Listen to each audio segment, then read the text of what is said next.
Teleamazonas presenta Hora 25, con el auspicio de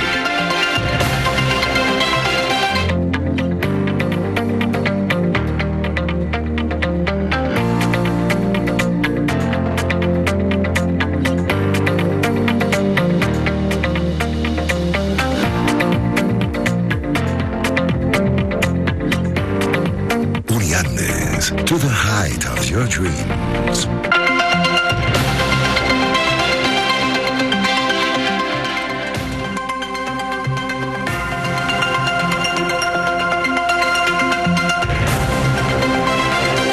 Saludos cordiales, muy buenas noches. Gracias por acompañarnos aquí en nuestro programa de opinión de Teleamazonas. A esta hora el Ecuador se encuentra a la expectativa sobre las definiciones económicas que tome el gobierno. Estamos atentos a un anuncio que probablemente se haga en los próximos días en torno al aumento o revisión de los precios de los combustibles.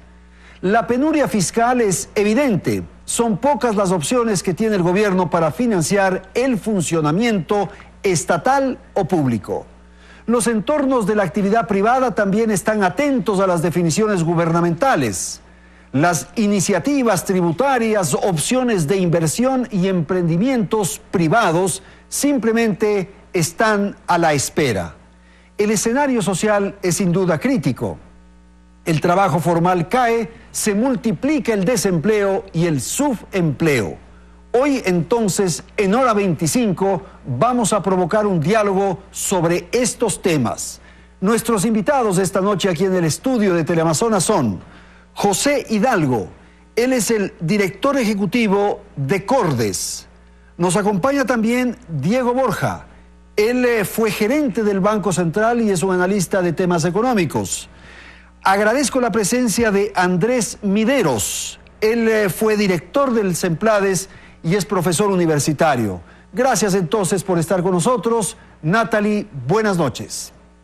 Buenas noches, Andrés, amigos. El déficit fiscal en Ecuador descendió 1.500 millones de dólares en los primeros 7 meses del año, según el Ministerio de Economía y Finanzas. Sin embargo, para el Fondo Monetario Internacional, el incremento del déficit fiscal y el excesivo nivel de deuda pública son los mayores desafíos que afronta el país, especialmente en un contexto en el que, a juicio del organismo multilateral, parece estar contrayéndose la economía, ya que en el primer trimestre el Producto Interno Bruto del país se contrajo 0.7% en comparación del mismo periodo del año 2017. Asimismo, el año siguiente representa un reto económico para el país, ya que el Ejecutivo debe cumplir con el pago del 40% de las pensiones jubilares, como lo resolvió la Corte Constitucional, monto que supera los 1.500 millones, además de los pagos pendientes a jubilados por otros 500 millones. Asimismo, de cumplir, por supuesto, con los pagos habituales por el concepto de la deuda pública.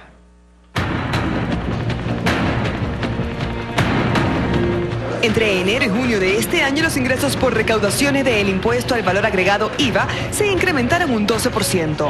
Asimismo, los ingresos petroleros durante el mismo periodo se incrementaron alrededor del 40% en relación a los ingresos obtenidos el año pasado. El año pasado el promedio del petróleo fue 45 y este año el promedio anda alrededor de 60. Podría ser que sea más 60, un poco menos, pero en todo caso el precio del petróleo va a ser bastante más alto este año que el año pasado, razonablemente. El objetivo de las autoridades económicas es reducir el déficit fiscal de 5.64% del Producto Interno Bruto previsto para el 2018 a 2.47% en el 2021.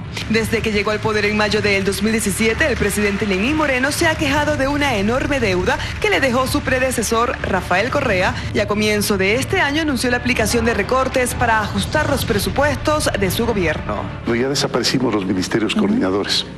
Establecimos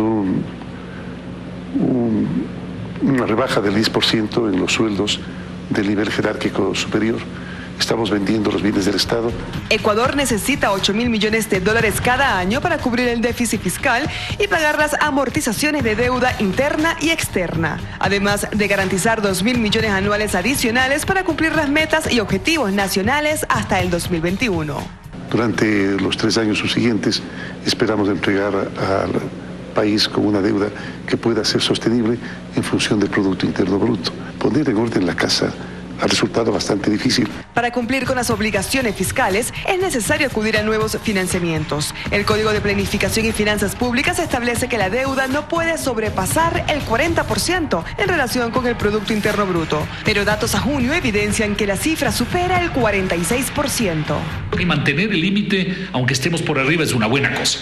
Y lo segundo que hay es que te dice que el déficit fiscal en 3 años tiene que ir bajando a 0, pero no vamos a llegar al 40% antes de bastante tiempo. O sea, no es que vamos a llegar al 40% en 3 años. Eso es imposible. Se estima que las obligaciones fiscales superan los 70.000 millones de dólares si sumamos todos los pasivos del Estado y no solo la deuda consolidada. La búsqueda de equilibrios fiscales pasa por un sinceramiento de los subsidios. El país, uno de los socios más pequeños de la OPEP, prevé destinar este año 3.470 millones de dólares a los subsidios, de los cuales 1.700 millones de dólares van dirigidos a los derivados del petróleo, incluida la gasolina, una cifra que podría cambiar dependiendo del precio del crudo. Analistas y organizaciones concuerdan en la focalización de los subsidios. No afectar a los más pobres, no afectar al sector productivo, un sistema para que el que realmente necesita pueda acceder al subsidio, para focalizar el uso de la extra, de la super, del diésel. De retirarse solo el subsidio a la gasolina super, el Estado se ahorraría apenas 140 millones de dólares, por lo que economistas proponen un aumento paulatino de todos los tipos de gasolina. Hacer algo gradual que permita a los consumidores a ir ajustándose. Asimismo, en la primera semana de septiembre próximo arribará a Ecuador el grupo de consultores contratado por el Banco Interamericano de Desarrollo, quienes se encargarán de realizar una evaluación general a los activos del Estado y empresas públicas. Las empresas que han sido productivas, pues mantenerlas o concesionarlas para obtener mejores condiciones para el Ecuador. Ese es el propósito. Estos acuerdos públicos-privados abrirían la posibilidad de atraer inversión extranjera al país y estimular nuevas inversiones de empresas ya establecidas que participarían por concesiones a través de licitaciones públicas. Yo considero que es un instrumento válido en tanto en cuanto las negociaciones sean claras, sean transparentes, donde este comité tenga un proceso de selección abierto con bases claras de concurso para los privados. Bien, vamos a iniciar entonces la conversación aquí en el estudio. Voy a dar la palabra a Diego Borja. Y el tema que quiero plantear para iniciar esta conversación es el asunto fiscal. ¿Cuál es la dimensión, cuál es la realidad del problema en el ámbito fiscal? ¿O la economía en su conjunto está complicada? Por favor, Diego, buenas noches. Buenas noches, Andrés. Un cordial saludo a los televidentes, a mis contertulios. Claro, el problema fiscal empezó complicado en el gobierno del presidente Moreno y creo que el presidente con la última ley que ha pasado lo ha complicado más. Es como que se hubiera generado una autoemboscada. En un momento en el cual el Ecuador requiere recursos, se hace un perdón a los grandes empresarios, a los deudores de este país, incluyendo a Odebrecht, por ejemplo, que bordea los 1.500 millones de dólares en ese perdón, según el Instituto de Investigaciones Económicas de la Central. Entonces, si necesito plata, ¿por qué regalo plata? Y no solo regala plata en general, sino a los más grandes ricos del Ecuador. Porque van a incentivar la producción y con eso vamos a tener mayor recaudación. Nunca ha sucedido eso, en ninguna economía. No es cierto que ese ahorro que tienen los grandes empresarios, que además es una muy mala señal, porque están castigando a los medianos, pequeños y grandes empresarios que se han pagado, a las clases medias que no podemos dejar de pagar porque nos cae la multa inmediatamente. Entonces, ¿qué incentivo es esto? Te regalo a ti que no pagas y a los otros que sigan pagando. Son diseños que se hicieron también en el gobierno de Correa. Por eso, pues, entonces hay una crítica a lo que hizo Correa, que fue ya un perdón fiscal en el año 2015 y ahora se vuelve a hacer. Entonces, ¿qué sentido tiene decir que se van a quitar los subsidios cuando se le está dando un enorme subsidio a los más ricos de este país? Probablemente, si es que se quitan los subsidios a los combustibles, que representaría un ahorro de 1.000 millones, digamos, en el mejor de los casos, es menor al regalo, al enorme subsidio que se les está dando a los más ricos del Ecuador. Andrés Mideros, por favor, el tema fiscal, por favor. Un buen día a todos quienes nos escuchan y al panel. Efectivamente, el problema fiscal es fuerte en el Ecuador. Hay un déficit en la proforma de cerca de 4.000 millones de dólares. Y dentro de eso el punto de discusión ahorita son esa serie de subsidios de todo tipo. porque ahorita se está también haciendo una condonación que finalmente viene a ser un subsidio que hacemos a quienes deben impuestos al fisco. Pero también estamos pasando una ley que genera, con el nombre de incentivos, subsidios a las nuevas inversiones, y esas no están cuantificadas. Entonces, de ese monto de 3.470 millones en subsidios que paga el Estado cada año, habrá que sumar en la proforma del próximo año la estimación de los 10 años libres de impuestos que la ley aprobada ejerce para las nuevas inversiones. Y dentro de eso hay un problema mayor, que es el tema de la equidad y de la justicia social. Y el tema de la equidad, porque esos 3.470 millones, más lo que está condonando vía remisión, más los incentivos a las nuevas inversiones por 10 años exentos del impuesto a la renta, sumará al menos unos 5.000 millones, se concentran sobre todo en quienes más tienen en el Ecuador. Hay que buscar soluciones a eso. Hay que revisar todos esos gastos tributarios, todos esos subsidios, todos esos incentivos y lograr que generen mayor equidad. Hay que poner algunos ejemplos. En algún punto se discutió también la eliminación de gastos deducibles a quienes ganan más de $100.000 al año. Eso es el 1% de la población. Se discutió también la eliminación del crédito tributario del impuesto a la salida de divisas para el pago del impuesto a la renta. Esas dos medidas nos daban alrededor de $500 millones. Similar a la eliminación del subsidio a los combustibles. El tema es que los subsidios a los combustibles también tienen unos efectos inflacionarios, sobre todo en el combustible que se usa para transporte. Sí creo que hay espacio para focalizar y para paulatinamente ir haciendo unas reducciones en lo que es el combustible del uso particular. Ok, José Hidalgo, buenas noches. Buenas noches, Andrés, muchas gracias por la invitación.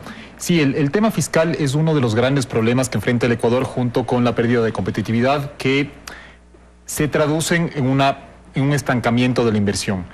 El tema fiscal heredado del gobierno anterior no se resolvió, no se atacó en los primeros 12 meses de este gobierno cuando continuó una misma tendencia y significaba un déficit en el presupuesto del Estado del orden de 7 puntos del PIB, más o menos, ¿sí? Porque lamentablemente las proformas que se presentaron en los últimos años adolecían de grandes sobreestimaciones de ingresos, subestimaciones de gastos y por lo tanto se estaba subestimando el monto real del déficit fiscal. Según las declaraciones del ministro, y estas son las cifras oficiales, en los primeros 7 meses, como se dijo en la introducción de este año, se ha reducido el déficit en 1.500 millones, más o menos pasó de 2.300 millones entre enero y julio del año pasado a 800 millones entre enero y julio de este año.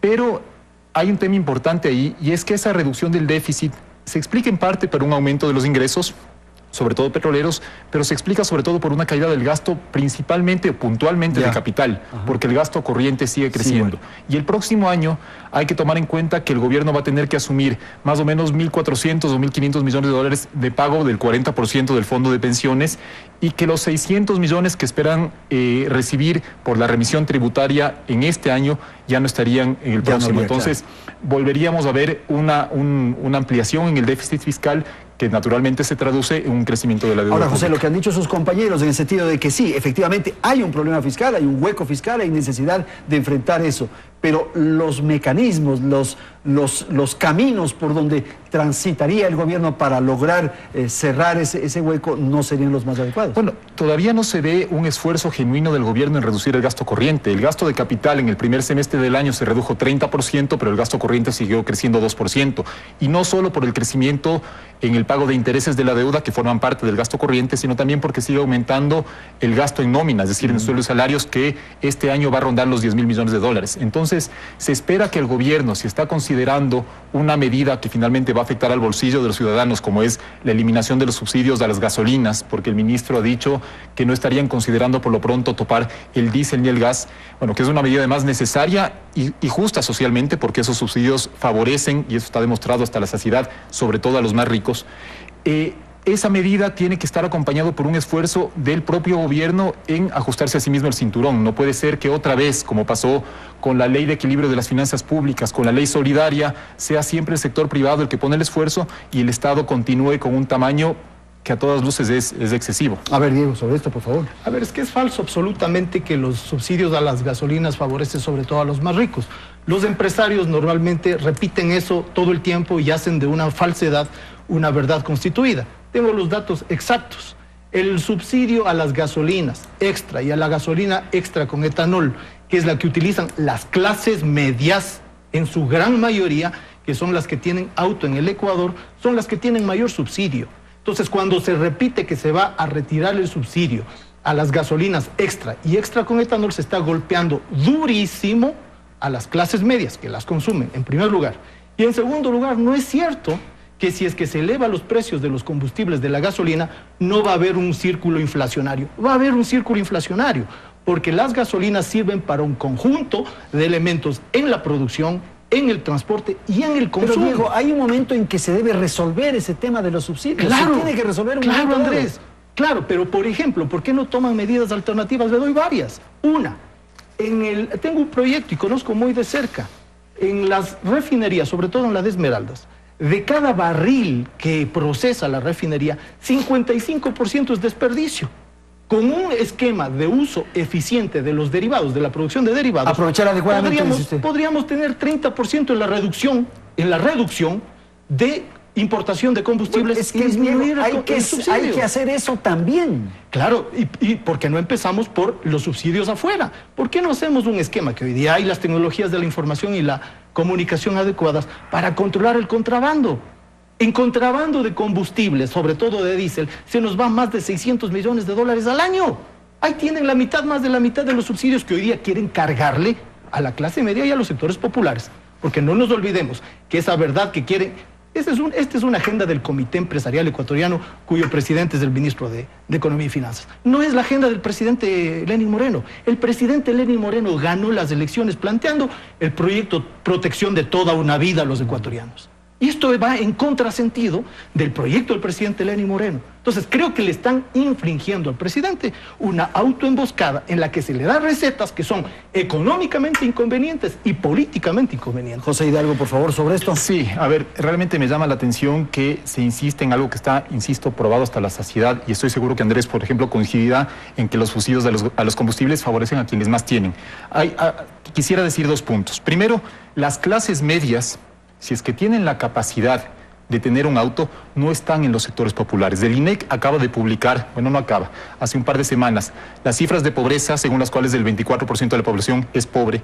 ¿Y qué significa ser pobre, Andrés? Tener ingresos mensuales por debajo de $85, ¿sí? Es decir, que un hogar tipo de 4 miembros, si tiene un ingreso mensual menor a $340, es pobre. Si un hogar tiene la capacidad o ha tenido la capacidad de ahorro para comprarse un vehículo, no está en ese 24% de la población, que ahí sí es pobre, y un 9% de pobreza extrema. Entonces, hay que tomar en cuenta que la política pública en un país con recursos limitados como el Ecuador tiene que enfocarse en primer lugar a quienes más lo necesitan, que evidentemente no son las personas que en algún momento han podido comprarse un vehículo, aunque no sean ricas, pero que muchas veces se perciben a sí mismos como más pobres de lo que realmente son.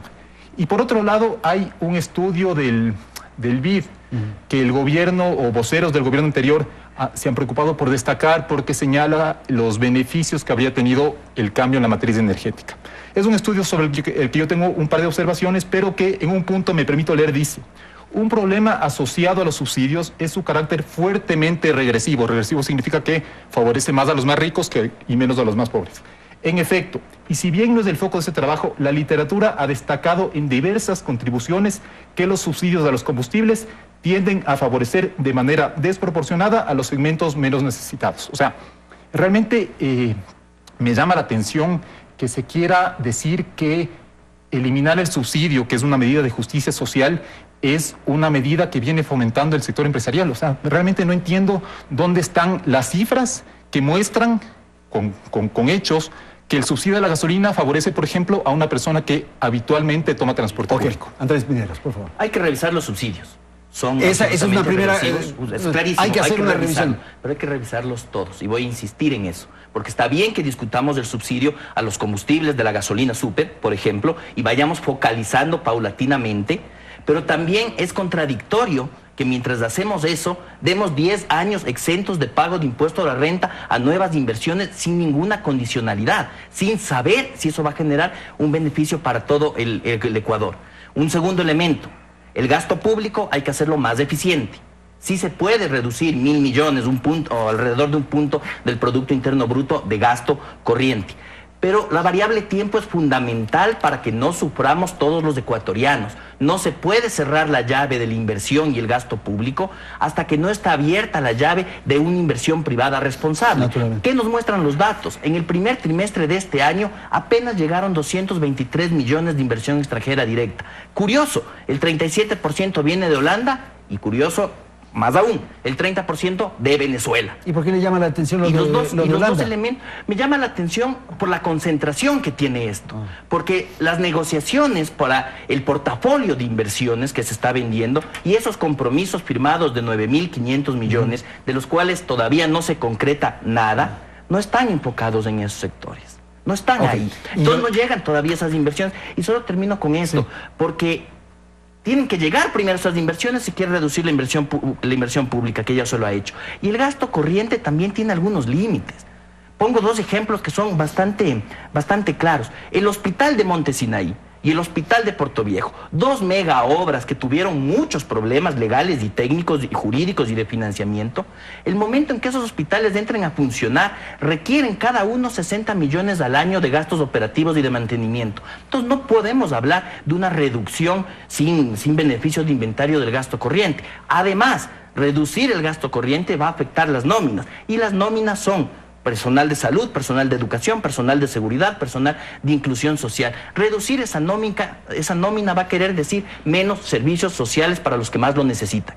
Entonces tenemos que ver la globalidad del asunto para hacer equidad. Diego, es justamente lo que está ocurriendo de alguna manera frente al gobierno de Correa, donde el Estado tenía un rol tan importante, tan estelar. Ahora es preciso que la empresa privada tenga esa presencia, ¿verdad?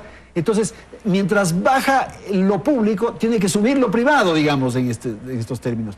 Y ahí es donde tenemos que asistir de alguna manera a los dos sectores, pues. Claro, Andrés, o sea, lo que pasa es que se dicen cosas a medias. Mira, primero, no es cierto que el gobierno de Correa en su totalidad fue un gobierno que benefició solamente a los más pobres. No es cierto. El mayor nivel de ganancia y beneficio que han tenido los más ricos del Ecuador fue durante el gobierno de Correa. Hay un estudio del año 2014 de la Superintendencia de Poder de Mercado de ese año, donde demostraba cómo los grupos oligopólicos de la construcción de carreteras, del comercio al detalle ganaron. Primero. Segundo, le doy cifras a José. Cifras de Petroecuador, porque vuelvo a decir, la agenda de elevar los precios de la gasolina no es del presidente Moreno, es del Comité Empresarial Ecuatoriano, y le quieren vender al presidente una cosa que es una autoemboscada. Cifras de Petroecuador. Entre enero y junio del 2018 se demandaron 6.4 millones de barriles de extra con etanol, 5.9 millones de barriles de extra y apenas 2.3 millones de barriles de super. El subsidio a la gasolina super representaría, cifras de Petroecuador en el 2018, un gasto de 144 millones. Nada. ¿Cuál es el mayor subsidio? A las gasolinas extra y extra con etanol. ¿De cuánto? De 1.025 millones. Pero esa gasolina no la consumen los más pobres. Tengo los datos de quién la consume. El 30% de los dueños de carros consumen la gasolina extra. El 70% consumen el resto. ¿Quién es el 70%? No son precisamente los que tienen carros de alto consumo de gasolina, de alta gama, como le llaman. No, eliminar el subsidio a estas gasolinas provoca un golpe fuerte. Y otro dato más, Andrés, porque esto no hay que verlo solamente desde el contexto fiscalista. En el último semestre, datos del INEC, óiganme ecuatorianos, datos del INEC oficiales, 504,000 personas adicionales entraron en pobreza. 504,000 personas adicionales. Último semestre, solo en 6 meses. Y 185,000 más en pobreza extrema. Y solo en la capital, en el Ecuador, en Quito, 148,000 personas adicionales cuentan como pobres. Y de esas, 124,000 personas en Quito en extrema pobreza, o sea, en indigencia, y en Guayaquil, 77,000 personas. ¿Cómo en condiciones en las que se hace un subsidio? Porque coincido con Andrés, si vamos a revisar los subsidios, revisemos todos. Y sobre todo los que estamos dando a los que no necesitan, que es esa cúspide del 1% en contra del 99%. Okay. Tengo que ir a la publicidad, vamos a volver en un instante y seguimos debatiendo y discutiendo los temas relacionados a la economía con dos elementos que hemos planteado: el rol de lo privado y el rol de lo público. En un instante.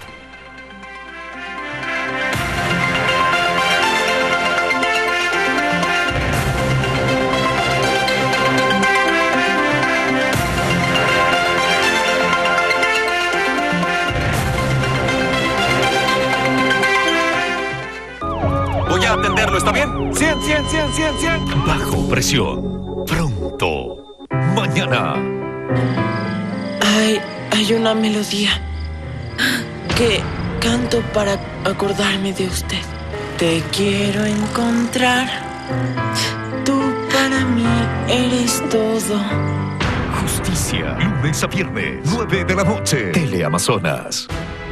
Estas son las manos de Fanny, que alimentan nuestros sueños. Las manos de César, que le dan forma al futuro de su familia. Las manos de Martina, que pintan esperanza. Las manos de Rolando, que trabajan por un mañana lleno de oportunidades. Porque en las manos de 16 millones de ecuatorianos está el futuro del país. El momento es ahora.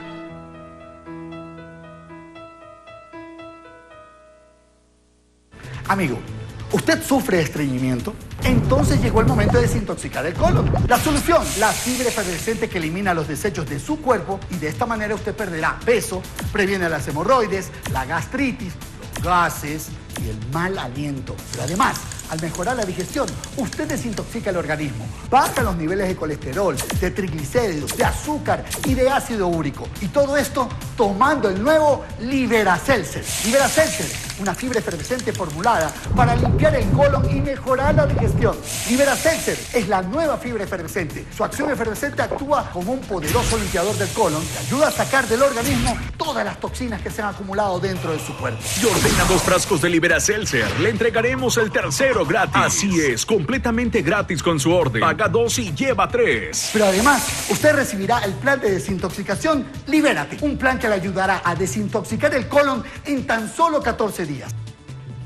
Estamos en un país de oportunidades y es hora de mirar hacia adelante. Tenemos algo para los que creen y los que crean, para los que asumen el compromiso de un mejor país trabajando dignamente, para los que toman riesgos sin temor a crecer, para los que conectan y para los que se conectan, para los que descubren y los que inventan. Presentamos Emprendedor Pacífico, un financiamiento para impulsar tu emprendimiento en marcha, donde lo único que necesitas es tener las ganas de crecer. Y en el mejor lugar lo puedes hacer. Tu Banco. Ya en 2 semanas se acaba este matrimonio, chicas, y ambos serán libres como el viento. Peligrosas como el mar. Pero bueno, vamos a cambiar de información. Nos vamos con Jarabe Épico Internacional. Bueno, a ver, por favor, ¿qué pasa? Papito, más respeto con la parándula, por favor. Estamos al aire, mi amor, por favor. Perdón, lo que pasa es que le estaba contando que ya se viene la 5ª temporada de Yo Me Llamo. ¡Qué chévere! ¡Se viene la 5ª! La 5ª temporada de Yo Me Llamo. Estamos trabajando en la 5ª temporada de Yo Me Llamo. Voy a atenderlo, ¿está bien? 100. Bajo presión. Pronto.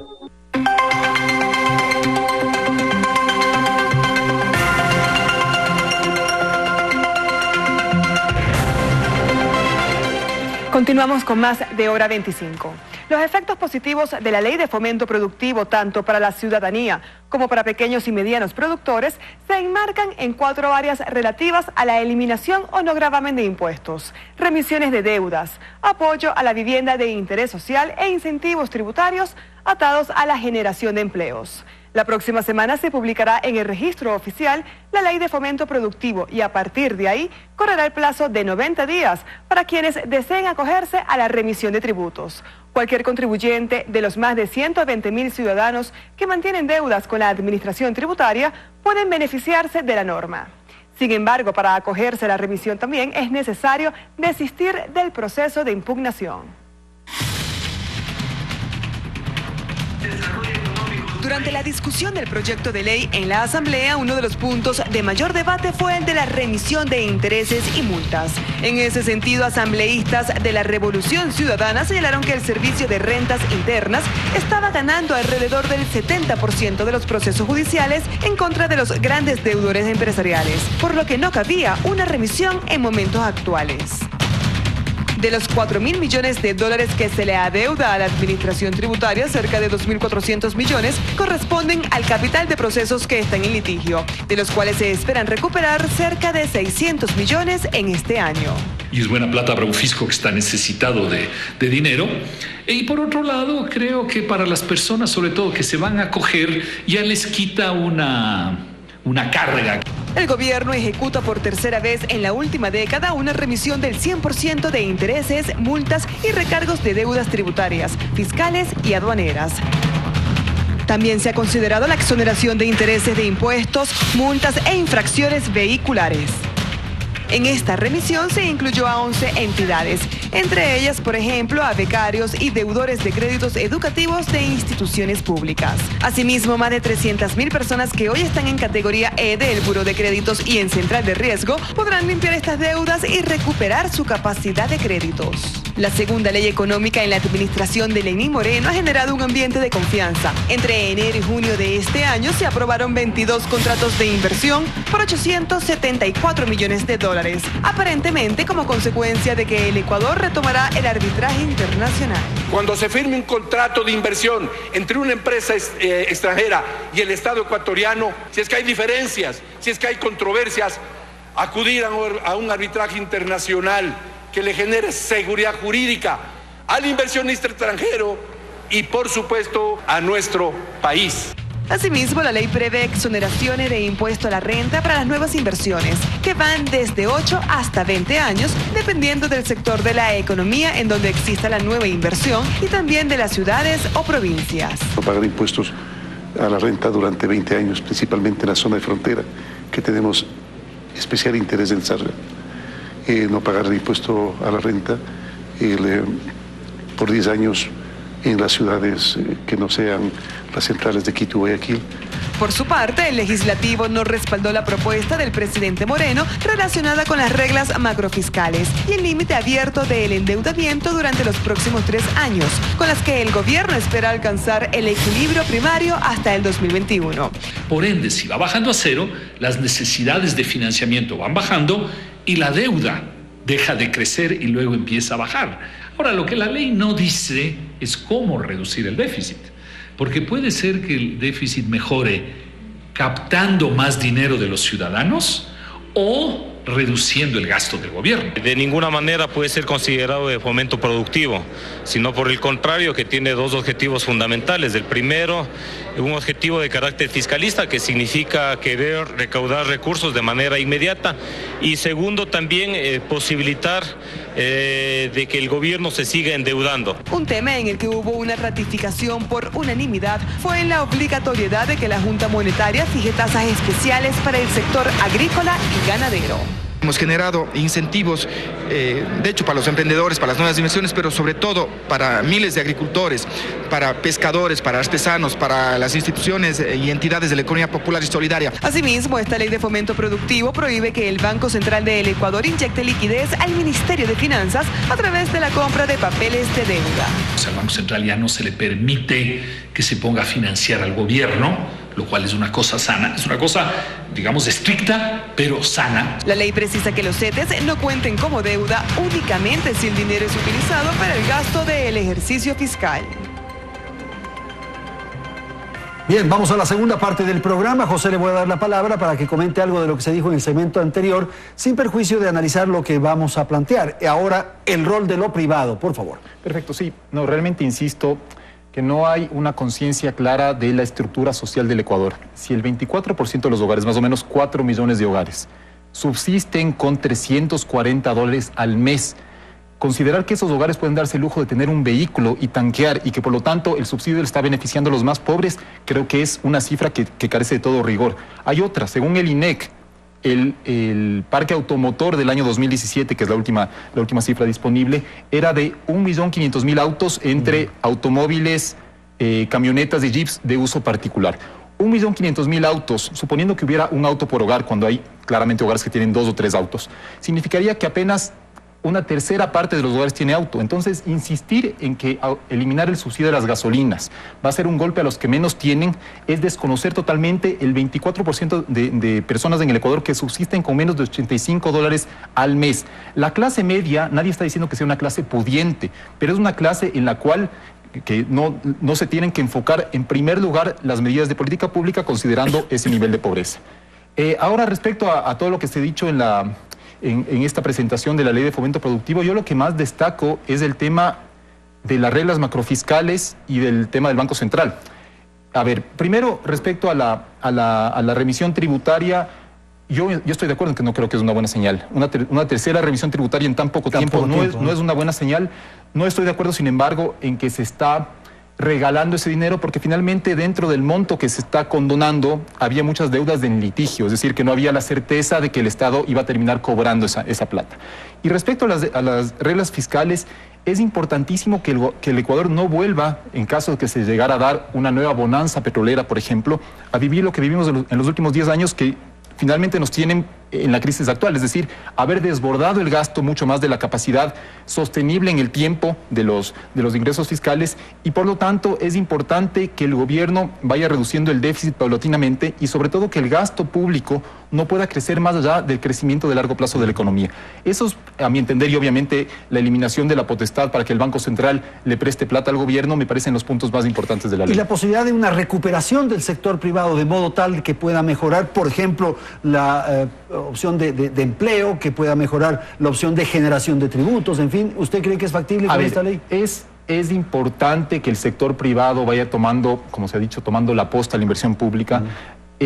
Pero yo no soy optimista en el sentido de que la reducción en el gasto público se va a ver compensada en lo inmediato por una mayor inversión privada. Finalmente, la inversión privada no depende solo de los incentivos que se le pueda dar en el campo tributario, sino que depende fundamentalmente de la competitividad de la economía ecuatoriana frente a los países con los que, perdón la redundancia, compite. Es decir, si es que un inversionista, ya sea ecuatoriano o extranjero, siente que su inversión rinde más en Colombia o en Perú, evidentemente tiene incentivos para irse a Colombia y Perú, y en la actualidad el Ecuador es un país sumamente caro para producir.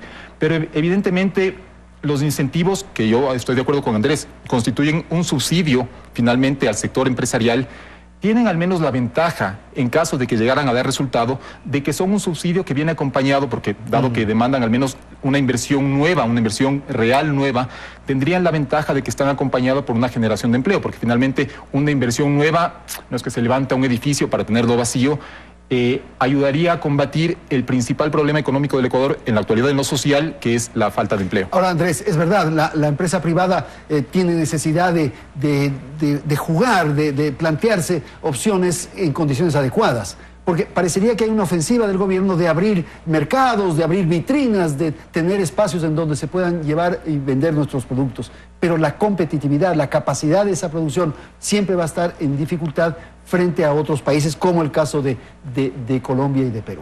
El rol del sector privado es fundamental para el desarrollo del Ecuador, tanto de la gran empresa como de la pequeña, de las MIPYMES y de la economía popular y solidaria. Hay que darle mayor fomento a eso. No son subsidios, no son incentivos tributarios, que finalmente son subsidios lo que va a generar eso, sino justamente un ambiente que permita mayor competitividad.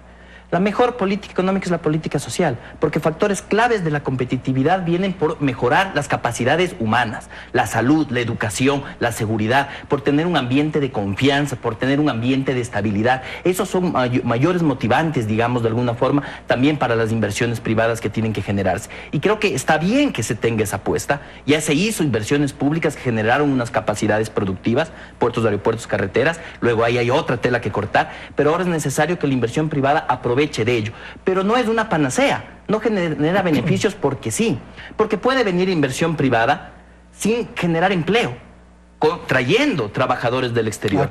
Puede generarse inversión privada que no traiga divisas, porque todo lo compra en el exterior e importa los insumos. Esos tipos de inversión le van a hacer daño al Ecuador. Por eso es importante que las inversiones estén con unas condiciones adecuadas. Generación de empleo, traída de divisas, transferencia de tecnología. ¿Hay que calificar las inversiones? Yo creo que hay que reglamentar. Abrir por abrir. Yo no estoy de acuerdo con incentivos en página en blanco. Yo creo que hay que planificarlo. Y lo que siento es que en este momento no se está planificando esa transición que el gobierno quiere llevar de un modelo de inversión pública a un modelo de inversión privada. Y ese es un ejemplo. Las inversiones no pueden ser en cualquier sector y de cualquier manera. La reducción del empleo. Usted no puede reducir el empleo público sin antes tener garantizado empleo privado. ¿A dónde va a ir esa gente? Claro. Y José lo ha dicho con mucha claridad. Los tiempos no van a coincidir porque la inversión privada no va a llegar de la noche a la mañana, sino que hay un tiempo, una transición que se debe gestionar y planificar. Si no, vamos a sufrir todos los ecuatorianos. Economista Borja, quisiera pedirle su opinión sobre lo que hemos conversado, incorporando un elemento que es esta iniciativa de concesionar las empresas públicas al sector privado. No es una privatización, han dicho los voceros de gobierno. Yo creo que el primer tema que hay que ubicar es que cuando se habla de que hubo una enorme inversión pública en el periodo anterior, hay que distinguir también las etapas, y en una primera etapa lo que se hizo es recuperar una inversión pública que estaba muy caída y que era necesaria de hacerla. Ahora, ¿quiénes fueron los ejecutores de esa inversión pública? Fueron las empresas privadas. Entonces, no es que no tuvieron un rol significativo, y sobre todo las empresas privadas más grandes, las que construyen carreteras, las que construyen infraestructura grande, primero. Segundo, creo que en el modelo que está pasando el presidente Moreno no hay precisamente ese rol para la empresa privada pequeña, mediana y sobre todo para el amplísimo margen de la economía popular y solidaria. No lo hay. Entonces, si estamos diciendo, y coincido con usted, Andrés, que hay que darle un nuevo rol a la empresa privada, démosle un nuevo rol. Yo he escuchado las declaraciones del presidente de la Cámara de Pequeños Industriales de Pichincha, que se queja de que, por ejemplo, la remisión de multas, intereses y tal, de tributarias, no les beneficia a sus asociados, porque son los que pagan los impuestos con regularidad. Están al día. Están al día. Entonces, no hay un plan de incentivos para que ese rol de la empresa privada vuelva a retomarse. Y un contrapunto con José Hidalgo. Hace un momento él dice, las clases medias no son la mayoría. Mire, hay 504,000 personas adicionales en situación de pobreza en el Ecuador. ¿De dónde provienen esas 504,000 personas adicionales, ese 500,000 de personas adicionales? Quiere decir que las clases medias se están pauperizando, pues. Y entonces, ¿cómo? Si tenemos un problema de competitividad que acaba de señalar Andrés, y coincido con él, que nos es difícil competir con nuestros socios, vamos a aumentar el precio de un golpe más, dice usted, para básico. Incorporar hace más pocos pobres. días hablaba con un camaronero de la zona de Jama, y él decía, ¿por qué no nos dan incentivos para hacer cambios al uso del diésel, por ejemplo, que ellos utilizan para una serie de sus procesos productivos, para poder transformar a electricidad? ¿Por qué no se hacen las inversiones en electricidad en las camaroneras?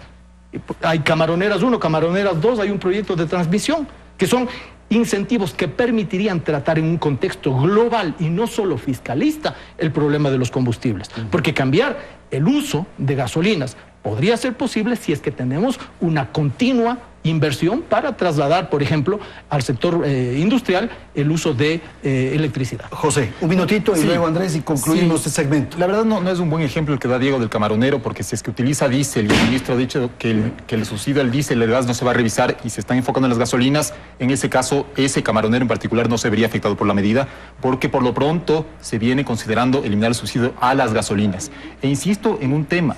Pobre significa tener ingresos mensuales menores a $85.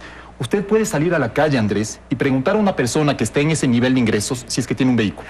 Y estoy seguro que si es que hay alguno va a ser el 0, no sé cuánto %, pero una persona, un hogar que tiene $340 mensuales de ingresos, no está pensando en que le van a subir la gasolina porque simplemente no tiene un vehículo en el que tanquear. Y su modo de transporte habitual, sí, excepcionalmente para alguna emergencia usará taxi, pero el modo de transporte habitual, y no es menospreciar ni mucho menos, es el transporte público que utiliza diésel. Entonces, aumentar el precio de la gasolina, además se ha dicho que genera un círculo inflacionario. Eso no es así, genera un salto inflacionario, eso es distinto. Genera un aumento de precios una sola vez, y además estamos en un contexto en el cual los precios vienen bajando por 10 meses consecutivos de manera interanual. Entonces, el contexto en lo económico, obviamente es una medida que va a generar un impacto, pero es una medida de justicia social porque las personas que tienen que ser la prioridad para la política pública son estas personas, 24% de la población pobre y 9% de la población extremadamente pobre. Ok, Andrés, solamente una corrección. Le doy el dato exacto para que no sea el 00 y quede ahí en la mente volando. No. 2 millones de personas tienen auto frente a 16 millones, es el 12.5% de la gente. Y no es que solamente se le afecta a la que sube el precio de la gasolina, no, los precios son una cadena. Son una cadena que va, y parece que José no conoce de historia. En el Ecuador el problema de la subida de precios de combustibles, más todavía cuando se hace un regalo de la naturaleza a los más ricos, es un problema político. Bueno, no solamente un problema técnico. Entonces, si hubo una guerra que se llamó de los 4 reales por la subida de 4 centavos. Si es que vamos a priorizar lo político por delante de lo económico, no tomemos medidas o tomemos medidas simplemente populistas como fueron las del anterior gobierno que nos tienen en esta Pero situación. si la medida política de aumentar los incentivos a los empresarios es política, pues, ¿qué es eso? No es técnica. El incentivo... ¿Dónde dice la técnica que se regale 1.500 millones a los empresarios? La técnica, yo no estoy defendiendo... Yo no estoy... A ver, estamos diciendo, y he dicho claramente en este programa que yo no estoy de acuerdo con la remisión porque me parece una mala señal. Por eso, entonces si discutimos de todo, estamos discutiendo de los subsidios, y ahora, ya que el tema de la pobreza, porque queda claro que los pobres no son quienes se benefician del subsidio a las gasolinas, al diésel y el gas son temas distintos. Pero entonces, que ahora el argumento sea que hay un costo político, bueno, entonces dejemos la economía supeditada a lo político y no tomemos medidas que tienen que corregir la situación. Tengo que ir a la publicidad, volvemos en un instante.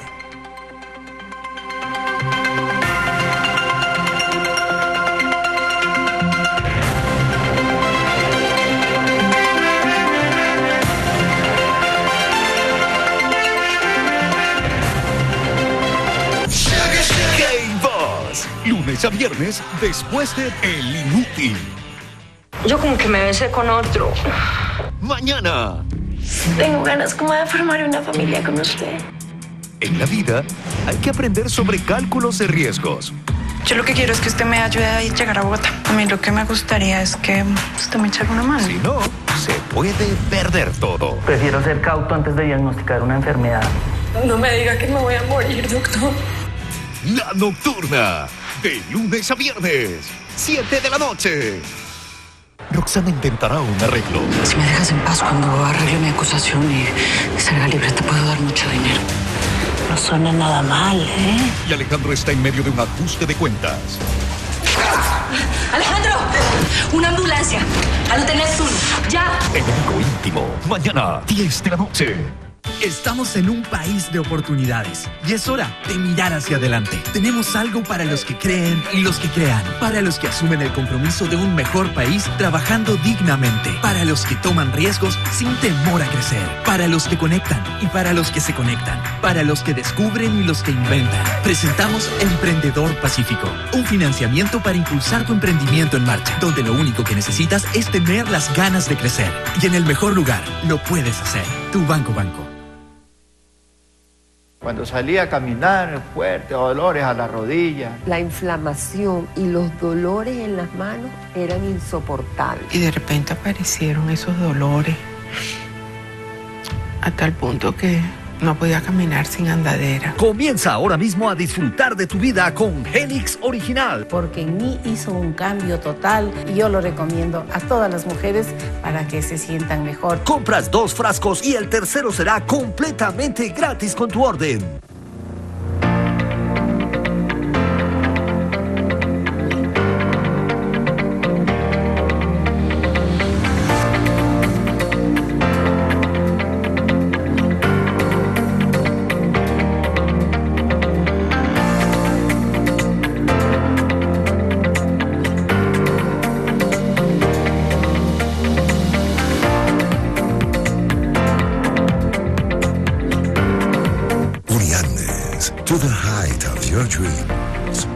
Hola mundonáticos, bienvenidos a este mundo que cada vez se pone más curioso. Hoy con un viral que suma 1,5 millones de reproducciones. Vamos a verlo. Chicos, ¿qué pasó? Esa no es la nota. Ah, claro, es que ya estamos esperando la quinta temporada de Yo Me Llamo, el mejor show de canto del país. Estamos trabajando en la 5ª temporada de Yo Me Llamo. ¡Prepárate! En septiembre, Teleamazonas, junto a ti. K-Buzz, lunes a viernes, después de El Inútil.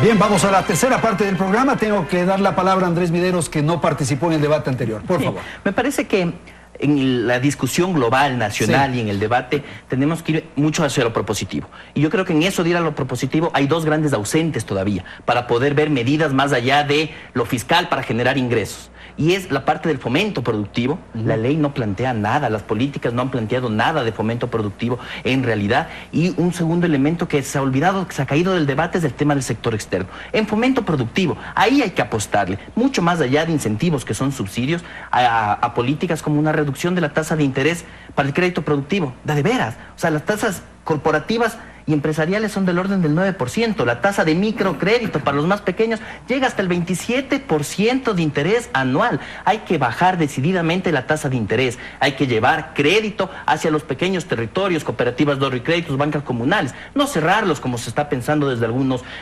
sectores. Y en el sector externo también. La dolarización tenemos que cuidarla. Las divisas salen, tanto por pago de deuda externa como por importaciones. Hay que combatir el contrabando, como ya lo decía también Diego, pero nos bajamos la tasa aduanera, una tasa que mejoraba el servicio de aduanas, que controlaba el contrabando, que protegía justamente el comercio, que sea adecuado y competitivo. Es decir, hay una serie de alternativas. No solo discutir subsidio a la gasolina, súper, sino también por qué estamos dando miles de millones en subsidios a la inversión privada. ¿Por qué nos bajamos la tasa aduanera? ¿Por qué no hemos tomado medidas? Habían ya identificado 325 subpartidas a las cuales se le puede subir aranceles hasta el techo máximo que permite la Organización Mundial de Comercio. La situación se vuelve emergente, Andrés, en el orden de lo fiscal, en atención a las penurias, a la falta de liquidez que tiene el gobierno. Pero todas estas medidas, hay que ir tapando esos huecos, todas estas medidas. La tasa aduanera, que daba un mejor servicio y recaudaba 200 millones. Los aranceles, que reducen la salida de divisas en alrededor de 400 millones y generan 500 millones. El eliminar gastos deducibles al 1% de la población, a los que ganan más de $100.000 al año.